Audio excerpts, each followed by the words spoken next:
A tela? Tá sim.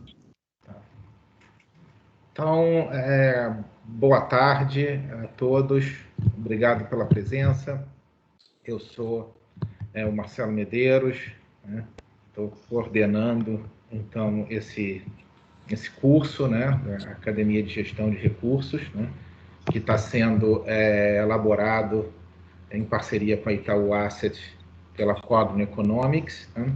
E a ideia dessa primeira aula, além de nos apresentarmos, né, os instrutores desse curso, também apresentar como é que vai ser a divisão do material que vocês vão ver, como é que vai ser a estrutura do curso também, como é que vai funcionar a nossa dinâmica, né, ao longo desse ano inteiro, né? Nós vamos estar juntos ao longo de todo o ano de 2021.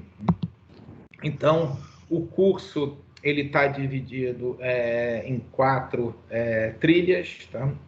Primeiro, trilha de economia, onde vocês vão ver microeconomia, macroeconomia, alguns tópicos avançados. A gente vai entrar em mais detalhes sobre isso daqui a pouco. Uma trilha de métodos quantitativos, onde vocês vão ser expostos à econometria clássica, modelos de séries temporais, modelos bayesianos, aprendizado de máquina, econometria em alta dimensão. Uma trilha de finanças, que nós vamos cobrir renda variável, renda fixa, valuation e econometria financeira, e há uma trilha complementar sobre história econômica do Brasil, história mais recente. Tá? E para meio que dar suporte a essas 4 trilhas, né, vai correr em paralelo, tá? Que seria uma trilha adicional, que é de métodos computacionais, né, onde vocês vão ter oportunidade de ver como os métodos, os modelos, a teoria que vocês estão vendo nessas trilhas, como é que isso pode ser implementado computacionalmente. Tá? Então, essa trilha de métodos computacionais, ela vai correr em paralelo a essas outras trilhas ao longo de todo o período do curso. Tá? Como é que vai ser a estrutura? Né? A gente montou uma estrutura que, para cada tópico principal dentro de uma trilha, tá? Vai ter uma aula de apresentação do tópico de 60 minutos. Então, por exemplo, na trilha de economia, são 3 tópicos. Um tópico de macro, um tópico de micro e um de tópicos avançados. Então, no início de cada um desses tópicos, o instrutor, né, o professor, vai fazer uma apresentação de 60 minutos, dando uma visão geral do que vai ser visto. E aí, são 36 tópicos, né? Então vocês vão ter 36 aulas expositivas. Tá? Feito isso, o que vocês vão ter é um vídeo semanal para cada um desses tópicos. Esse vídeo vai ter aproximadamente 60 minutos, que é de fato uma aula. Tá? Alguns podem ser um pouco menos, outros podem ser um pouco mais, mas a gente está pensando em média que esses vídeos durem 60 minutos. Tá? E vocês vão receber os slides que estão sendo apresentados nesse vídeo, vocês também vão receber, vai estar tudo lá no nosso folder. Tá? Vocês vão ter de 3 a 4 vídeos por semana, porque vocês vão estar vendo de 3 a 4 tópicos por semana. Tá? Na maior parte do tempo vão ser 4 tópicos por semana. Então vocês vão ter aí aproximadamente 4 horas de vídeo por semana. No total do curso são mais de 150 horas de apresentação, horas de vídeo. Tá? O que vocês vão ter? Vocês vão ver esses vídeos, tá? E aí, alguns dias depois, vocês vão ter uma mentoria. Tá? Que essa mentoria vai durar 30 minutos, são 119 mentorias no total. O que consiste essa mentoria? A gente espera que vocês tenham uma participação bastante ativa nessa mentoria. Ali vocês vão poder ter a oportunidade de fazer perguntas sobre dúvidas que vocês tiveram ao assistir o vídeo daquela semana. Então, funciona como uma sessão de perguntas e respostas, tá? Mas também, sempre que possível, tá? A gente vai passar tarefas semanais para vocês. Para cada uma desses tópicos, vocês vão ter uma tarefa, obviamente, que é uma tarefa curta, tá? Mas que vocês vão ter que botar a mão na massa, vocês vão ter que resolver um pequeno problema relacionado com um tópico que vocês viram naquela semana, tá? E a mentoria vai servir para discutir também essa tarefa semanal, tá? Não vai ser toda semana, não vai ser todo tópico que vai ter uma tarefa, tá? Mas essa é a estrutura geral, tá? Para 3 das 4 trilhas que vocês vão ter, tá? A trilha de história, tá? Ela vai funcionar de uma forma diferente. Vocês só vão ter as aulas expositivas, tá? Vão ser algumas aulas que vocês vão ter, e aí, obviamente, não tem mentoria, obviamente, não tem tarefa semanal. Então, vai ser um conjunto de seminários, né, sobre a história econômica do Brasil. A gente vai entrar em detalhes sobre cada um desses tópicos, tá? Deixa a gente apresentar tudo, vocês vão apresentar os tópicos e depois vocês fiquem à vontade para fazer perguntas sobre qualquer parte do conteúdo que a gente está apresentando hoje, ok? Então, agora vou passar a palavra para Daniela Fontes, que vai ser a instrutora de economia, que vai falar um pouquinho sobre essa trilha para vocês.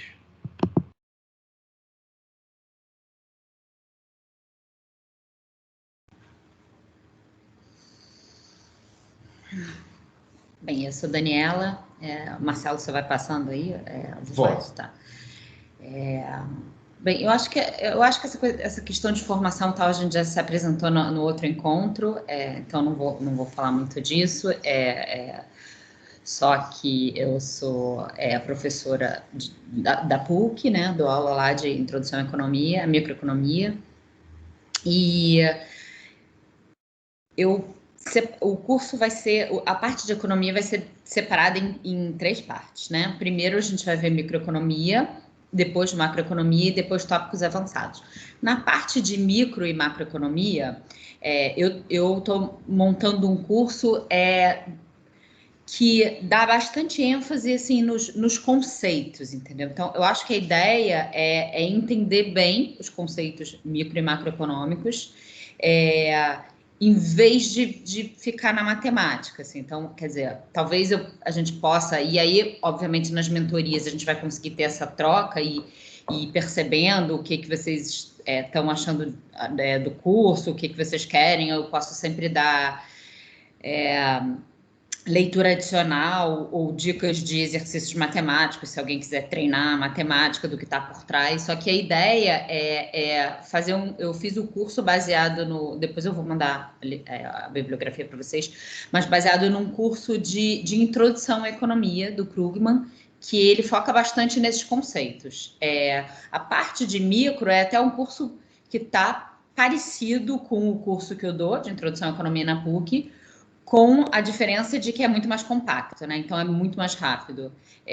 O que eu dou num semestre inteiro lá, na verdade, tem até mais coisa do que eu dou no semestre de lá. Vou reduzir para 10 videoaulas com os 10 encontros de mentoria. Então, assim, é um pouquinho corrido. Eu estou tentando que os vídeos sejam bem enxutos, sabe, bem objetivos, porque eu entendo também que ninguém está com muito tempo para ficar vendo vídeos longos, então eu vou ser bem objetiva, focar nos conceitos, assim, para ficar bem claro. E a gente, no decorrer do curso, vai trocando de se ficou claro, se não ficou claro, né? A gente vai ter sempre a mentoria depois, que é uma ótima oportunidade de ver se algum assunto não ficou tão claro, né? Por essa questão de ter que ser bem objetivo e tal. E podemos sempre ir um pouquinho além no que não ficou claro. Então, acho que vai ser bem interessante. Aqui eu já fiz esse cronograma, ele obedece exatamente o que vão ser os vídeos, né? Então, aqui são 10 assuntos. E do jeito que eu estou fazendo, eu não estou muito preocupada que todos os vídeos tenham a mesma duração.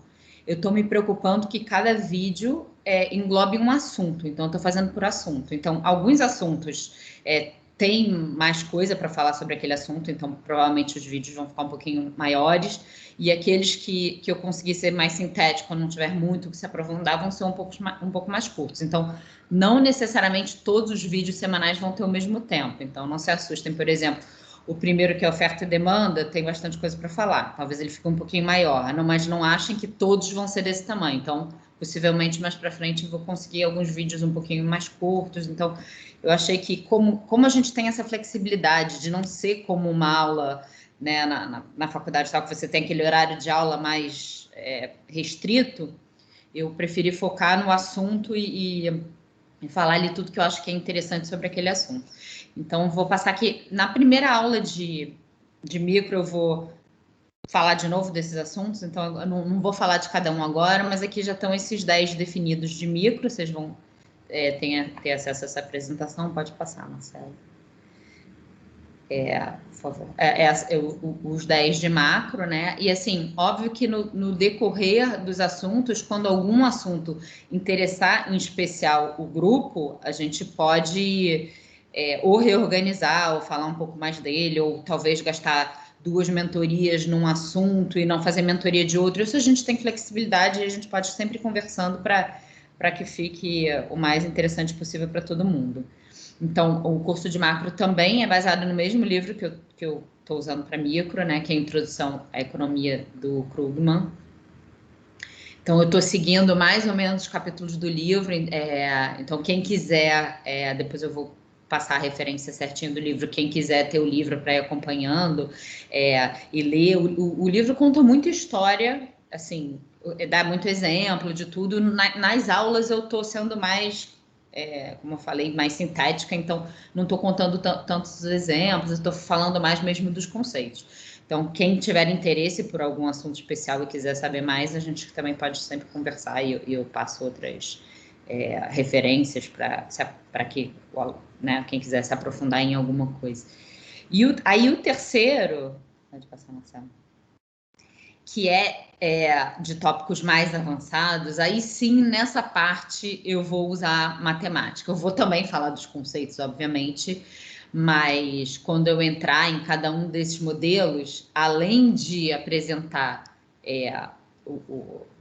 o conceito que está por trás, né, de cada jogo, o que é um jogo estático, dinâmico, dar exemplos de jogos, eu vou apresentando alguns modelos matemáticos também, e aí sim a gente vai resolver alguns modelos dessa parte do que é mais avançado mesmo. Então, a gente vai falar de jogos, depois a gente vai falar de economia da informação, né, que é esse caso de modelo agente principal, risco moral, seleção, diversa sinalização, são 4 tópicos que são ligados à economia da informação. E os 2 últimos sobre economia comportamental, que eu ainda não defini o que é, porque eu quero esperar o curso começar para perceber, né, quem está no curso e quais são os interesses, para ver o que de economia comportamental a gente vai falar nesse finalzinho. Então, como isso é bem mais para frente, eu não quis já fechar isso agora, não. Tenho algumas ideias já, mas eu quero ver como que o curso vai acontecendo. E aí eu queria falar, assim, principalmente, que eu acho que é um local de troca, então eu espero que vocês tragam, né, dúvidas, interesses, questões, e a gente pode ir flexibilizando conforme for a necessidade. Obviamente, assim, eu já tenho tudo esquematizado, mas eu não me incomodo da gente mudar um pouco a rota no caminho, caso, né, vocês tragam coisas que levem para caminhos novos, que não era o que eu tinha pensado inicialmente, né? Os vídeos eu vou sempre disponibilizar, né, só para a próxima semana.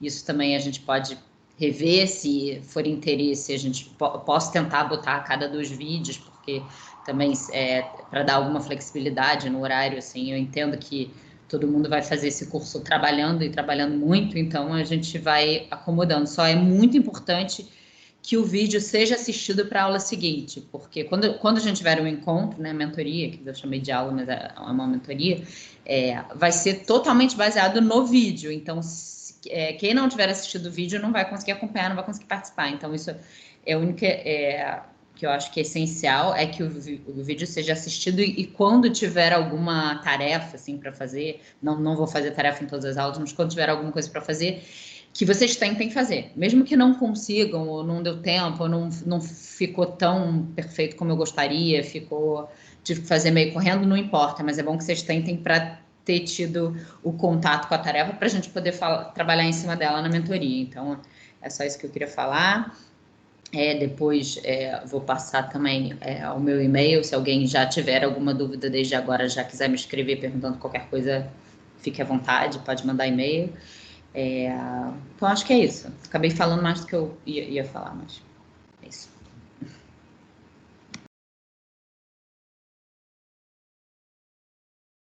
Bem, boa noite. Meu nome é Marcelo Fernandes, eu sou professor da Escola de Economia de São Paulo, da Fundação Getúlio Vargas, sou coordenador também do mestrado profissional.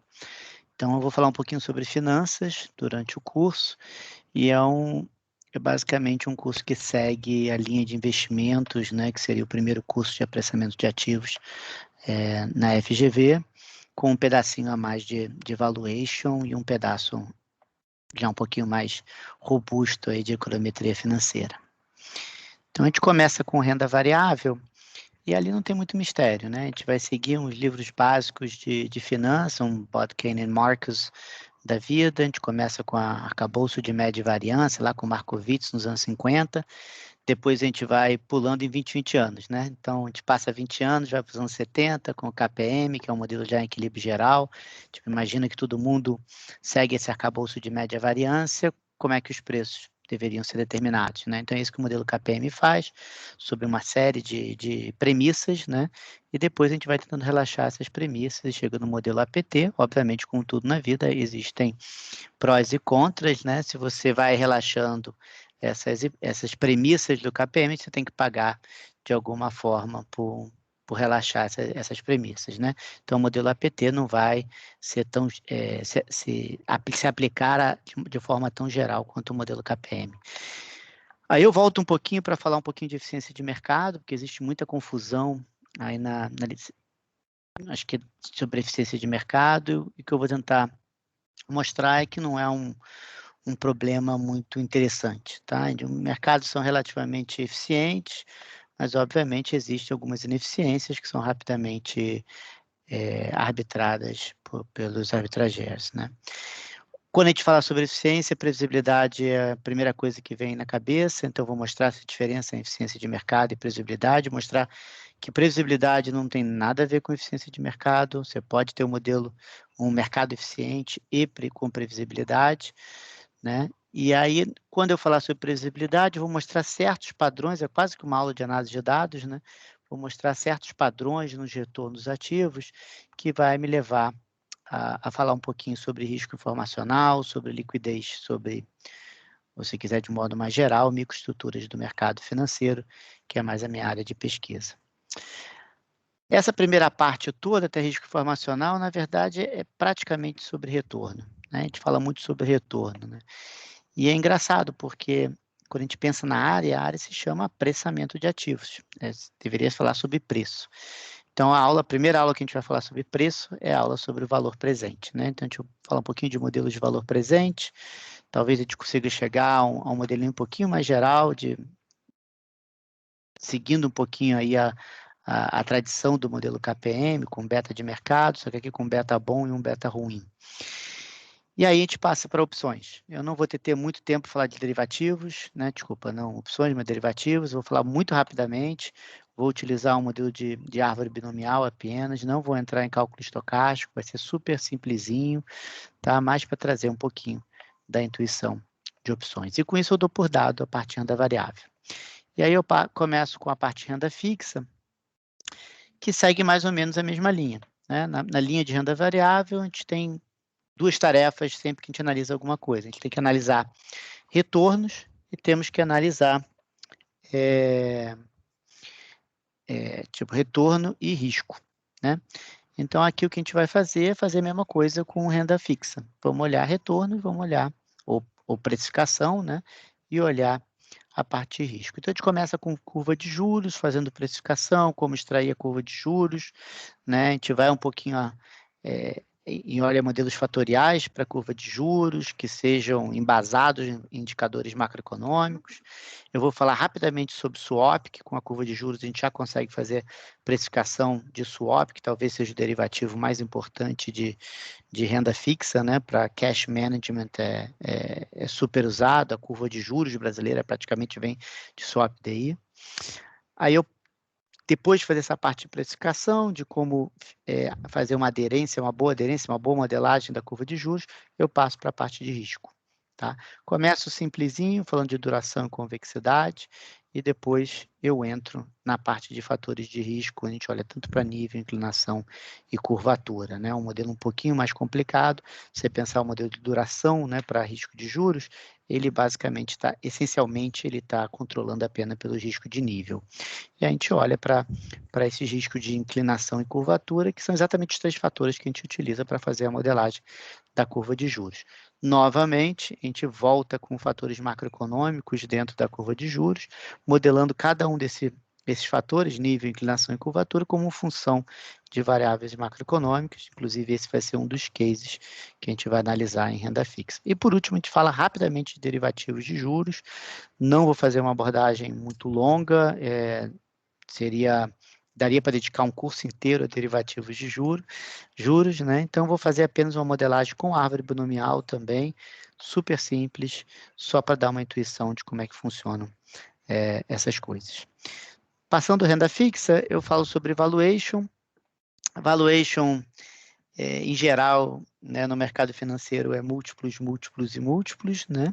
Então, eu vou passar boa parte do tempo falando de múltiplos e vou fazer uma pequena introdução à opção real, de novo, usando a árvore binomial para facilitar as coisas. E com isso eu termino, basicamente, essa parte de finanças, né? Mais apreciamento de ativos e um pouquinho de finanças corporativas quando a gente olha para valuation, e eu posso me voltar para a econometria financeira. E aí eu tenho basicamente 4 tópicos. Eu vou começar com cópulas, que é bastante útil, por exemplo, para modelagem de risco de crédito. Tá? Vou falar rapidamente sobre cópulas, vai ter uma semana sobre cópulas. Mais para dar intuição, não vou entrar muito em detalhes de econometria em si, mas a intuição de cópulas e uma aplicação para risco de crédito. Depois eu entro em modelos de volatilidade, aqui eu estou olhando a volatilidade como uma série univariada, né? E vou fazer isso primeiro em tempo discreto e depois em tempo contínuo. Então, em tempo discreto, a gente vai olhar os principais modelos, os modelos Garch e coisas do gênero. Em tempo contínuo, já olha para o modelo de volatilidade estocástica, né? E também medidas realizadas, né? De como é que a gente pode usar uma estimativa que é livre de modelo, né? Dessa volatilidade estocástica. Uma vez que eu faça isso com as séries univariadas, eu posso fazer para as multivariadas também. E aí, obviamente, a ideia não é mais olhar apenas para a volatilidade, mas também olhar como é que os ativos estão se movendo, né? Se estão movendo conjuntamente ou em direções opostas. Então, a gente vai olhar para a matriz de covariância condicional. E a gente vai ter modelos de novo em tempo discreto, também em tempo contínuo. Não vou falar muito de modelos de volatilidade estocástica em tempo contínuo, vou gastar mais tempo olhando para modelos, medidas realizadas de covariação, que talvez eu acho que seja um pouquinho mais interessante. Terminando essa parte de segundo momento, né, volatilidade e covariância condicional, eu entro mais em análise de dados em alta frequência. Tá? E aí tem várias coisas que aparecem. Tem modelos de descoberta de preço, né, de formação de preços, muito útil, por exemplo, para olhar pairs trading, para quem está fazendo, quem está mais na área de trading. Vai ter uma parte falando um pouquinho sobre preços discretos, né? Eu falei de tempo discreto, mas o preço também é discreto, porque o bid-ask spread, se você pensar os preços, assim como o bid-ask spread, tem que variar conforme o incremento mínimo, né? Que é 1 centavo no caso da B3, por exemplo, né? Antigamente, por exemplo, na Bolsa de Nova York era $0,1 depois teve a decimalização em 2001, passou a ser $0,01, e essa discreteza dos preços afeta o modo que a gente faz análise de dados. E tem mais alguns tópicos em análise de dados de alta frequência, como duração, quanto tempo se passa entre uma transação e outra, ou quanto tempo eu preciso esperar para o preço mudar, ou quanto tempo que eu preciso esperar para o volume exceder um certo patamar, e esses modelos de duração vão me dar um pouquinho de ideia de atividade de mercado, de liquidez, de volatilidade, inclusive, então são modelos interessantes também. Então é mais ou menos isso que a gente vai dar uma olhada aí em econometria financeira. Obrigado.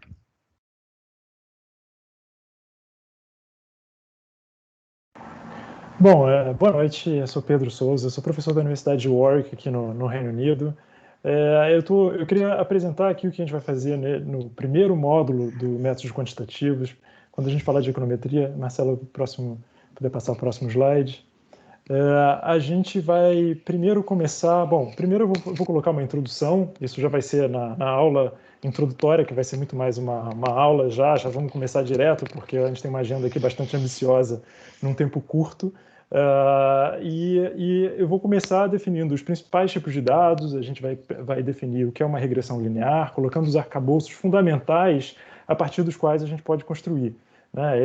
Os métodos quantitativos, a gente vai construir uma série de ferramentas, né? E para bem aplicar essas ferramentas, a gente tem que estar muito bem ancorado, em primeiro lugar, na teoria, a gente tem que ter um conhecimento do caso específico no qual a gente quer aplicar esses diversos métodos, e a gente tem que ter uma capacidade de aplicar eles, de usar os dados, de olhar para os dados para nos informar, validar hipóteses, consertar nossas hipóteses e, a partir daí, extrair conhecimentos que sejam úteis para a nossa prática, né? Então, esses três elementos vão estar aqui presentes de diversas maneiras, em diversos momentos da sequência. E a gente começa aqui colocando a notação básica de regressões lineares, falando um pouco sobre como é que a gente pode pensar exogeneidade ou endogeneidade, é o fato que as variáveis explicativas, elas mesmas podem ou não refletir os resultados. Nesse caso, a gente tem que tomar uns cuidados especiais. A gente vai primeiro colocar essa notação para entender quais são os potenciais problemas, as potenciais armadilhas aqui, quando a gente usa essa ferramenta, que é uma ferramenta, se é por um lado muito poderosa, a gente tem que também tomar cuidado de como a gente vai utilizar, para que a partir daí a gente possa de fato aprender com os dados, né? Bom, e aí nós vamos com isso também pensar em inferência, como é que a gente pode entender aqui o lado estocástico, né? O fato que os dados eles têm uma certa aleatoriedade, qual o grau de confiança que a gente tem nos nossos aprendizados a partir desses dados. E aí eu vou dividir o curso basicamente em duas etapas, né? Uma etapa a gente vai falar primeiro sobre previsão e avaliação do modelo. Aqui uma ideia seria num caso onde a gente tem um objetivo preditivo, digamos, a gente quer entender qual é talvez a receita ou lucro esperado de uma firma com determinadas características, com determinada estrutura de custo, com determinado número de empregados e um conjunto de skills, um certo gasto em pesquisa e desenvolvimento, por exemplo, qual o resultado esperado dessa empresa. Para isso, a gente começa um pouco nessa sopa de letrinha de avaliação de modelos, de várias maneiras de avaliar esse modelo, desde um R quadrado, AIC, BIC, Mean Square Prediction Error, e aqui a gente já vai fazer uma alusão a um elemento que vai ser muito expandido no curso mais à frente de aprendizado de máquina, que é o problema do overfitting, mas aqui eu já vou deixar esse gancho, vou deixar o problema e vou deixar o curso de Machine Learning resolver esse problema, e a gente vai seguir por uma direção um pouco diferente, né? Para isso, aí aqui o que a gente vai falar é sobre o problema do contrafactual, né? O contrafactual é o que teria acontecido caso uma certa ação não tivesse ocorrido. E para isso, de novo, a gente vai dar um pé atrás, fundamentar essa ideia causal através da matemática, através de nossas expressões quantitativas. A gente vai desenvolver o modelo causal de Rubin, para que a partir daí a gente consiga também adaptar essas regressões lineares para vários casos que podem acontecer. E aí a gente vai criar não só uma ferramenta, mas a gente vai criar aqui um toolbox, onde a gente tem uma série de métodos, uma série de utensílios para aplicar e certamente sabendo reconhecer quando que a gente tem que aplicar o quê. E a partir daí, então, portanto, a gente vai falar de regressões, a gente vai falar de controles, a gente vai falar de matching, propensity score matching, efeitos fixos, efeitos aleatórios, painel dinâmico, vamos falar de diferenças e indiferenças, regression, discontinuity design. São todas ferramentas que, em situações diferentes, elas podem e serão úteis no dia a dia de vocês, e aqui as mentorias vão ser justamente para desenvolver um pouco, a gente conversar um pouco sobre a intuição, de quando aplicar o quê, em que situação aplicar o quê, e encontrando casos práticos que se alinham com o dia a dia de vocês. Bom, aí a partir daí nós vamos falar de variáveis instrumentais, basicamente quando nenhum dos métodos anteriores funcionou. E com isso a gente termina essa parte causal do curso de métodos quantitativos. Então, desse ponto, nós vamos falar de dois elementos que até aí não teríamos coberto, que se tratam, primeiro, do método de máxima verossimilhança, onde a variável explicativa ela não é uma variável contínua, ela é uma variável discreta. Aí a gente tem que refazer parte da econometria, a gente tem que refundamentar parte do arcabouço que a gente tinha antes, a gente tem que expandir ele em direções não antes contempladas, para falar não só dos efeitos marginais, da importância dele, falar sobre inferência em cima dos efeitos marginais, a gente vai ter que falar um pouquinho aqui sobre método delta para conseguir fazer isso. Por fim, aqui, tempo permitindo, a gente já tem uma agenda bastante ambiciosa até ali, nós vamos falar de outros métodos avançados, fazendo de novo conexão com outras partes do curso. Aqui, por exemplo, a gente vai falar de métodos generalizados de momentos, GMM, importante em várias dimensões, principalmente se a gente quiser fazer alguma modelagem estrutural, que pode ser que isso aconteça em alguns casos, então é importante que a gente tenha pelo menos a linguagem para que vocês possam continuar e vocês possam seguir nessa direção. A gente deve falar também sobre modelos não lineares, onde essa ideia das regressões lineares ela vai falhar. Aqui, de novo, a gente vai ter uma alusão quase que direta com a parte de aprendizado de máquina. E a gente vai falar sobre métodos semiparamétricos, não paramétricos e regressões quantílicas, de novo, aumentando e crescendo esse arcabouço, esse ferramental de métodos quantitativos, correndo sempre em paralelo com as aplicações em R, que vão permitir, incentivar e certamente fazer com que a gente não só veja do lado da teoria, mas como a gente veja esses métodos sendo aplicados na prática e com isso completando esse ciclo. É uma agenda ambiciosa, que em 10 horas a gente vai fazer uma coisa bastante condensada, bastante objetiva, para que a gente chegue no final dessas 10 horas e a gente tenha coberto todos esses campos. Bom, com isso eu queria passar para o Marcelo.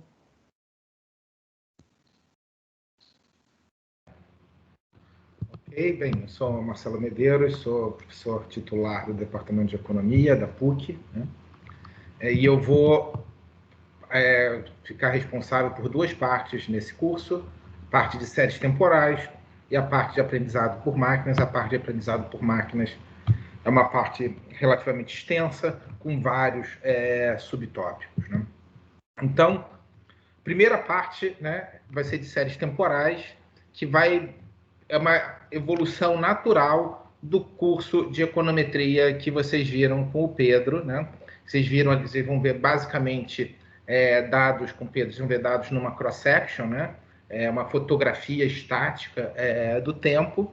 Aqui a gente vai explorar não a variação entre indivíduos, mas a gente vai explorar a variação ao longo do tempo, né? Então a gente vai olhar para como que variáveis econômicas e variáveis financeiras evoluem ao longo do tempo. E a gente tem dois objetivos com isso. Um é fazer previsão, tentar, com base no que a gente observou até o presente, o que a gente pode falar sobre o futuro, né? Então, a gente vai fazer uma análise de previsão de dados.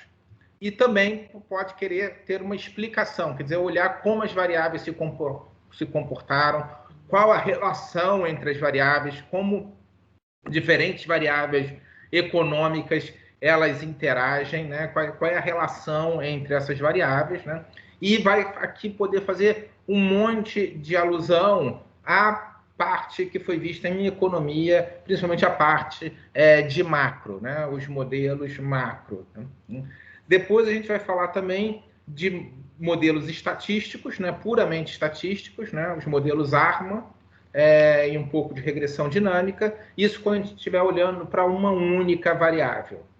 Mas muitas vezes o interesse é não prever uma única variável, não modelar uma única variável, mas sim modelar um conjunto de variáveis. A gente quer saber o que vai acontecer com a inflação, taxa de juros e câmbio, né? Como é que essas variáveis se relacionam e quais são os cenários para o futuro. Então, a gente passa a falar de modelos vetoriais, modelos autorregressivos vetoriais, o apelido é VAR, né? E isso abre portas para a gente tentar fazer uma análise mais estrutural, né? Como o Pedro já deu essa noção de causalidade, né? A gente vai tentar extrair um pouco mais de como por que canais, né? Quais são as vias que uma variável afeta a outra e como é que funcionam esses canais. Então, a gente vai tentar fazer a identificação do que a gente chama de um VAR estrutural, onde a gente ressalta esses mecanismos, né? Planejando 2 estudos de caso, um é um estudo de previsão, né? Então, vamos fazer previsão de inflação, e nós vamos fazer também a estimação de curva de Phillips, que também é sobre inflação, mas aqui a gente quer fazer uma análise mais estrutural. E aí vocês vão ver exatamente aqui, para ressaltar essa diferença do que é um exercício puro de previsão para um exercício onde é um exercício mais de economia estrutural. Tá? Esses são, em geral, os tópicos que são cobertos num curso de séries temporais num departamento de economia, e, de novo, a gente vai estar aqui condensando isso para vocês, né? Ressaltando o que é mais importante para aplicações práticas. Tá? Então, esse é o primeiro curso. Tá? Feito isso, depois a gente passa, então, para o curso de aprendizado de máquinas, que vai pegar a econometria que o Pedro apresentou, os modelos de séries de temporais que a gente apresentou, e vai botar sob outra perspectiva, uma perspectiva muito moderna, relacionado à questão do Big Data, né? Onde você tem uma quantidade de dados muito grande, né? E você quer extrair conhecimento desses dados, tá? E como, em geral, a quantidade de dados é muito, muito grande, né? O número de variáveis envolvidas é muito grande. As técnicas usuais de econometria, elas não são suficientes. E a gente tem que fazer a chamada de econometria em alta dimensão, né? Ou econometria do Big Data.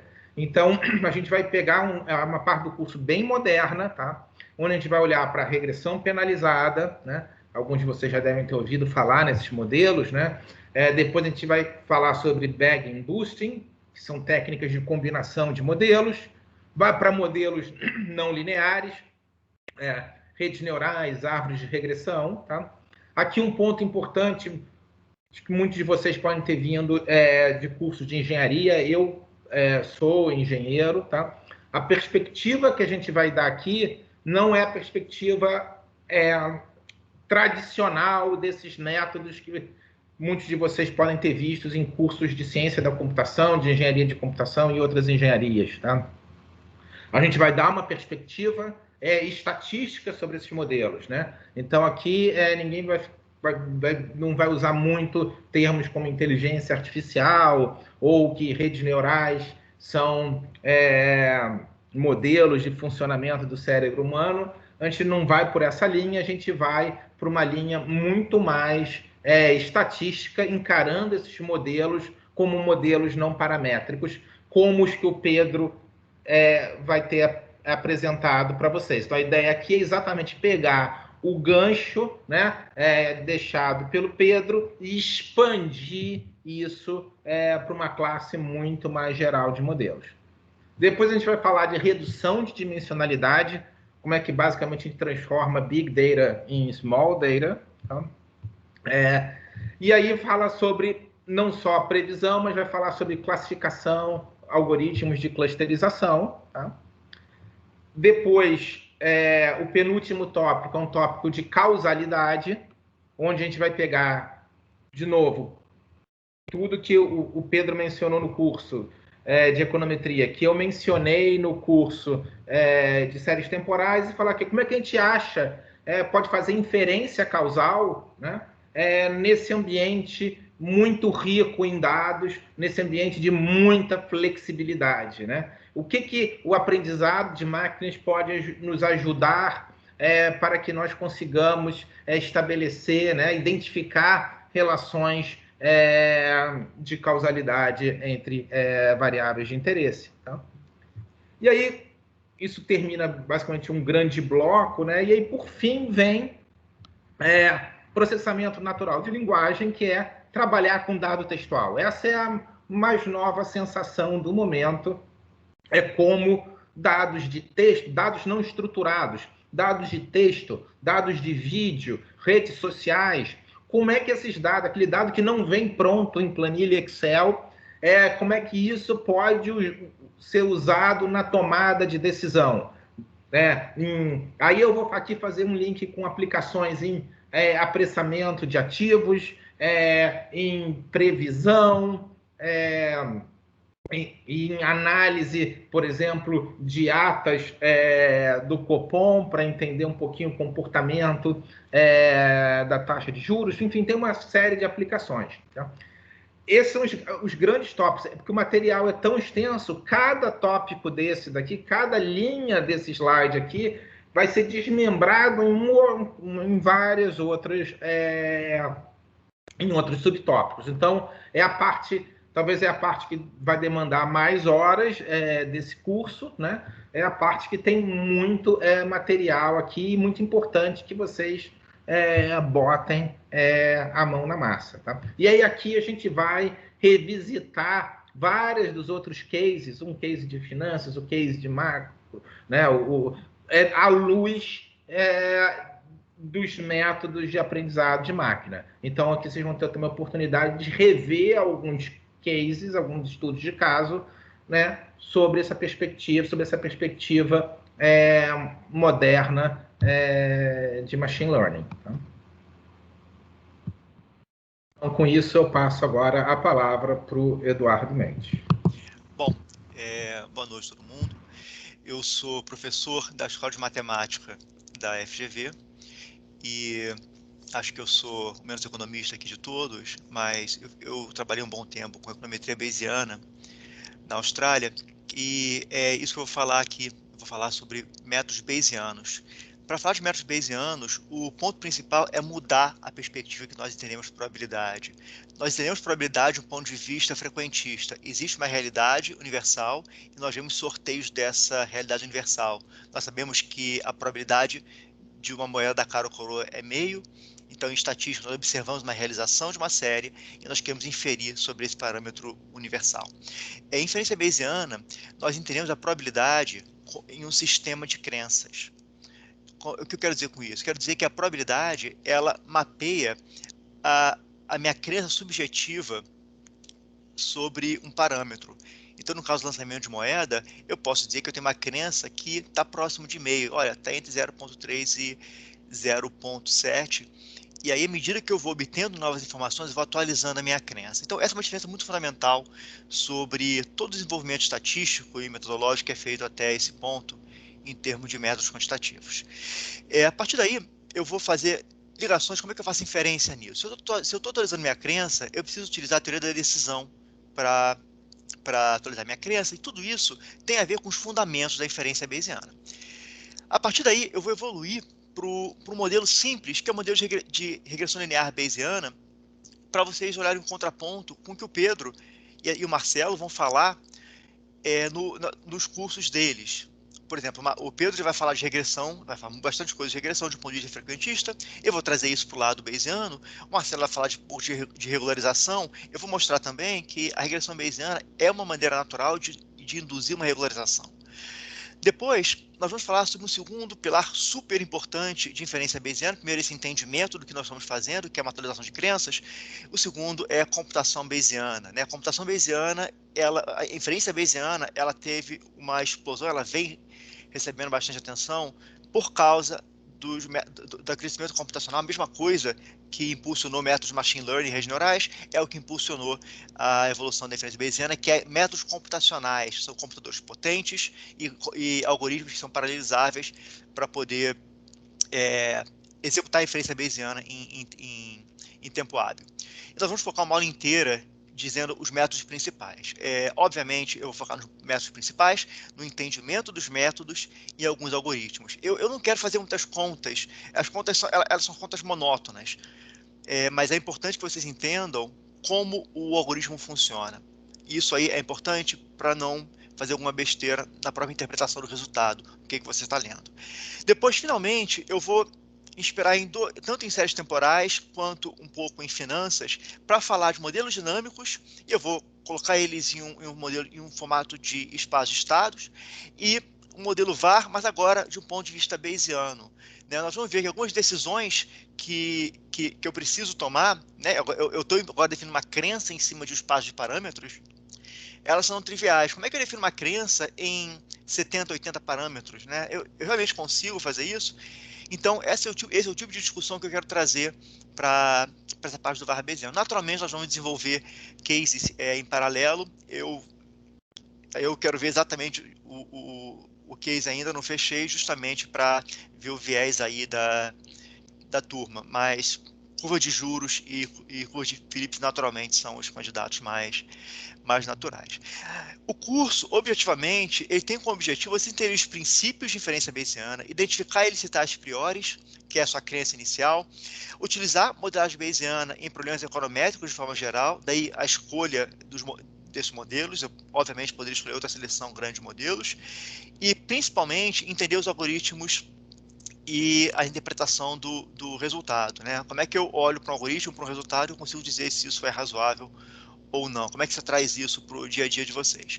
Assim como no caso do Pedro, é muito conteúdo por pouco tempo, no caso do Marcelo, vai haver uma dedicação de trabalhos entre as aulas, pequenas tarefas para vocês firmarem o conhecimento, né? Por exemplo, já na primeira aula, eu vou pedir que vocês façam um pequeno exercício para entender o efeito da priori de entendimento trazendo as informações para posteriori. Como é que eu atualizo a minha crença dessa forma? E aí por diante. Não são problemas que vão tomar muitas horas, mas são problemas que vão firmar o conhecimento de vocês. E acho que é isso. Marcelo, pode passar o slide? Acho que é o Thiago. Bom, boa noite. Eu sou o Thiago Milagres, então eu sou professor de programação na PUC, e junto com o Rodrigo Sala eu vou cuidar dessa parte de métodos computacionais do curso. Então eu vou passar para ele se apresentar primeiro e depois a gente vai comentar um pouco sobre como vai funcionar essa trilha toda. Boa noite, pessoal. Eu sou o Rodrigo, eu sou formado em economia e estou caminhando para o final do meu mestrado na engenharia elétrica. Eu trabalho junto com o Thiago, com o Marcelo e com a Daniela no Deleb e com o pessoal todo aqui nos projetos da COB. Agora a gente vai falar um pouquinho da nossa trilha de métodos computacionais. Na verdade, a gente vai estar preparando para vocês, ao longo de todo esse curso, um livro, né, um documento em formato PDF, que ele vai servir de apoio para a implementação prática de tudo que vocês estiverem acompanhando em todas as trilhas, né? Isso vai ser um processo de desenvolvimento contínuo, e basicamente nesse livro o que a gente vai fazer é apresentar os principais pacotes que tratam com cada tipo de dado que a gente vai ter que lidar, e vamos apresentar alguns exemplos em R dessas aplicações.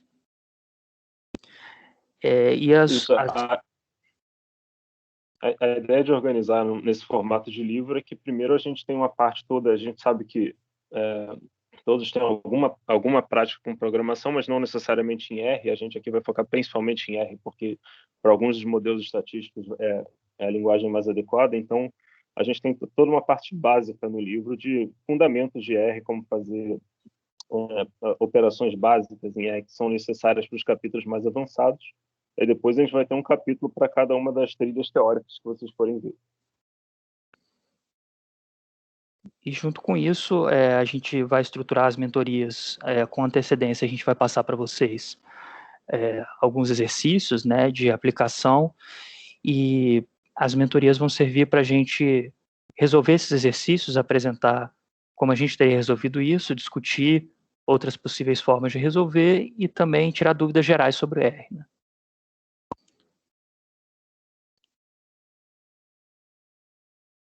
É isso.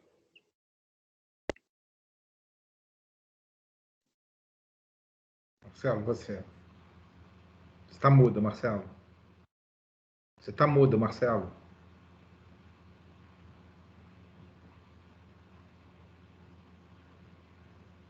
Está mudo.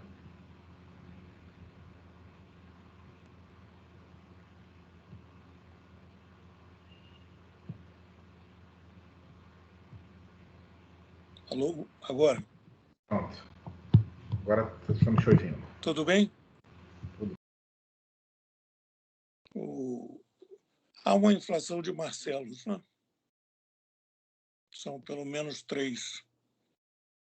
O nosso capo, Marcelo Medeiros, tinha me pedido para falar 2 minutos. E aí eu verifiquei que esses 2 minutos devem ser relativos a um outro planeta, porque todo mundo falou muito. Eu vou falar menos. Qual é o meu recado? A OCDE, que é a Organização para a Cooperação e Desenvolvimento Econômico, que é um clube de homens ricos sediado em Paris, onde o Brasil está arranhando a porta para ver se consegue entrar. No início da década de 70, destacou o desempenho da economia brasileira e tratou do Brasil, juntamente com o Japão e a Finlândia, como exemplos de sucesso. E, efetivamente, ainda por mais 10 anos, o crescimento econômico no Brasil seria substancial, de tal forma que entre 1900 e 1980, o PIB brasileiro cresceu quase 5,7%.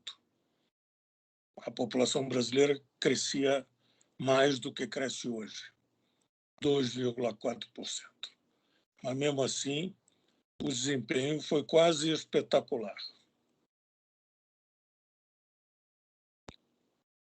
Depois de 1980 e até hoje, a história é completamente diferente. A população está crescendo muito mais lentamente. A média nesse período de 40 anos é um pouco abaixo de 1,5% ao ano, e o PIB cresceu menos de 2% ao ano.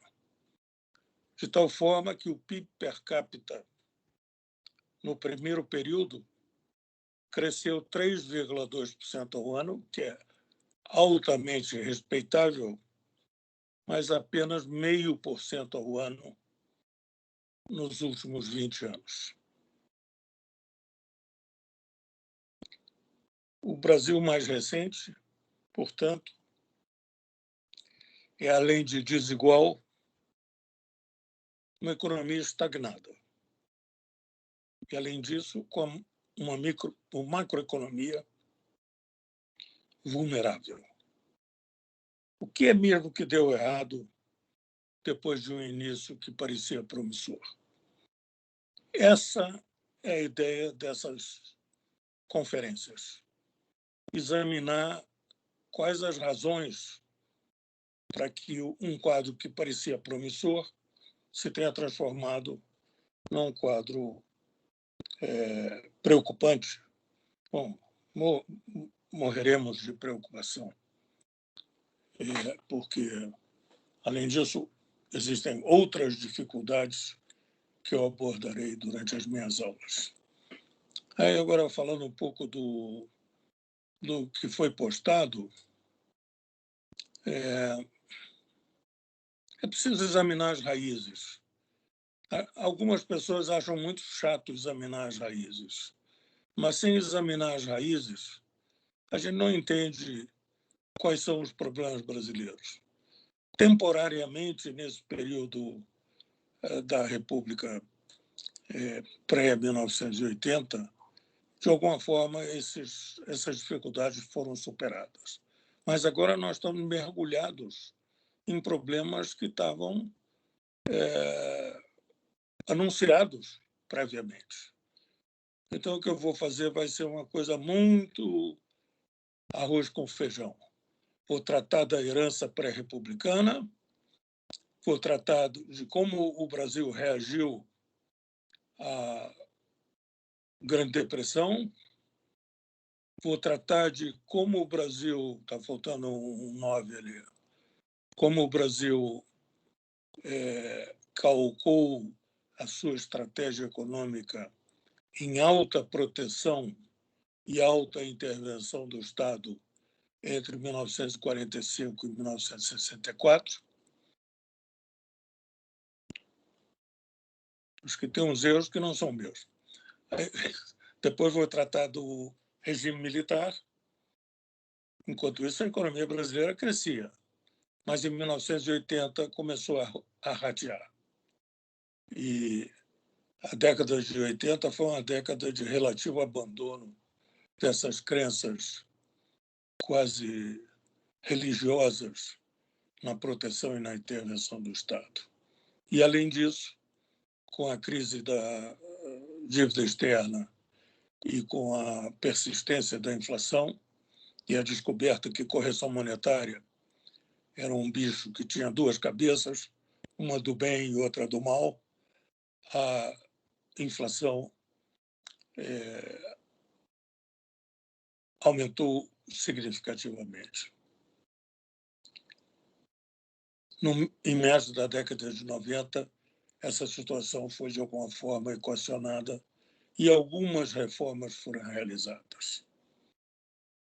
Até permitiram a herança por parte da oposição de um programa econômico que parecia fazer sentido, não obstante as declarações bombásticas do partido de oposição até 2002.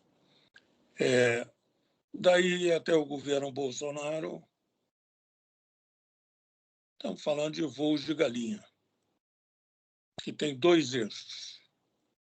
Um é um voo de galinha que tem a ver com estagnação econômica e aspectos estruturais da economia, declínio da indústria, que é preciso ser melhor explicado, além do chororô industrial que é recorrente, e voos de galinha que tem a ver com as dificuldades de manutenção do equilíbrio fiscal num quadro de grande desigualdade econômica.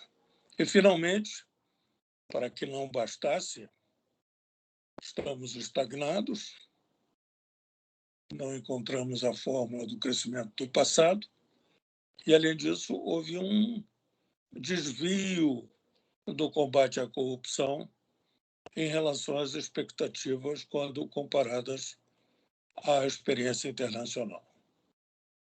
Em geral, democracia tem, em outros países, ajudou no combate à corrupção. No caso do Brasil, há essa curiosa convivência do retorno à democracia com a persistência da corrupção. Esse é o meu recado. Tentar responder a pergunta por que mesmo que o Brasil não está dando certo. É isso aí. Obrigado, Marcelo. Obrigado a todos. Eu queria, então, saber se vocês têm alguma pergunta. tem alguns minutinhos para perguntas. Se vocês têm alguma dúvida, por favor, fiquem à vontade.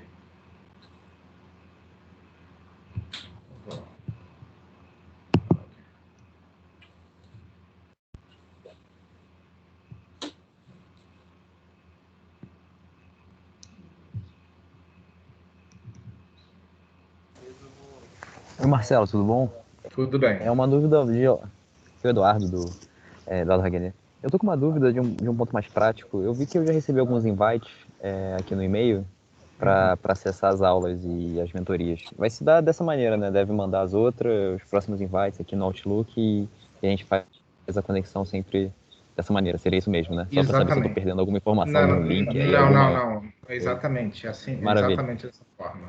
Tá? E todo o material, os vídeos vão estar num canal de YouTube que vai ser devidamente divulgado, e todo o material de slides, incluindo os slides desse nosso encontro de hoje, vão ficar disponíveis também num Google Drive, tá? Que vocês possam acessar de qualquer lugar também. Tá?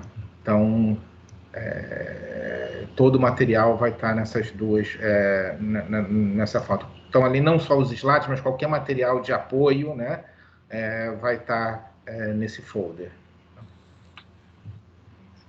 Não, tá perfeito. Obrigado. Mais alguma pergunta? Não. Dou-lhe uma, dou-lhe duas, dou-lhe três. Então, muito obrigado pela presença de todos, né? O próximo encontro será com o Pedro, né? Então, até lá. Espero que vocês aproveitem muito esse curso, que vocês se divirtam também. A gente vai tentar fazer esse curso de uma forma mais interativa possível. Tá? É muito importante também receber o feedback de vocês ao longo desse nosso voo, para que qualquer ajuste possa ser feito. Então, muito obrigado. Boa noite a todos. Obrigado, boa noite. Obrigado. Boa noite. Boa noite. Boa noite, pessoal. Boa noite. Boa noite.